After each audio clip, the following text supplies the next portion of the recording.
విషయం చెప్తున్నా, మేము మొన్న చెప్పింది జగన్మోహన్ రెడ్డి గారు చాలా స్పష్టంగా చెప్పాడు. చంద్రబాబు నాయుడు గారు చేస్తున్నది తప్పు.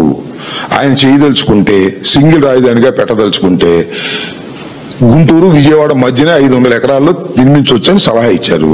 మేము 3 రాజధానులని చెప్పాము. అన్ని ప్రాంతాలు మాకు సమానం అనే ఉద్దేశంతో మేము పార్టీ ఓడిపోయాము. ఇవాళ ఇంకా దాని మీద చర్చ జరగలేదు. మేము 3 రాజధానికి కట్టుబడి ఉంటామా లేకపోతే ఒక రాజధాని కట్టుబడి ఉంటామా అనేది చర్చ జరగలేదు.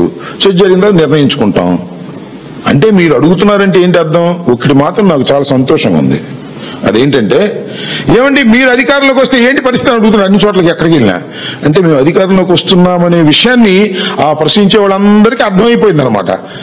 ఏది సంవత్సరం నిండి ఇంకా సంవత్సరం 6 మాసాలు కూడా కాల మీరు అధికారంలోకి వస్తే ఏమండి ఈ మెడికల్ కాలేజ్ సంగతి ఏంటి అడుగుతున్నారు. మీరు అధికారంలోకి వస్తే అమరావతిలో ఉంటారా అడుగుతున్నారు. మీరు అధికారంలోకి వస్తే ఏంటి అని అడుగుతున్నారు. మేము అడగడమే కాదు, లోకేష్ కూడా చెబుతున్నాడు.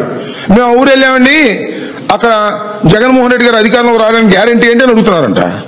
అందరికీ అనుమానం వచ్చేసింది. ఇక అందరూ కూడా చంద్రబాబు నాయుడు గారి ప్రభుత్వాన్ని అనవసరంగా ఎన్నుకున్నాము. ఇచ్చినటువంటి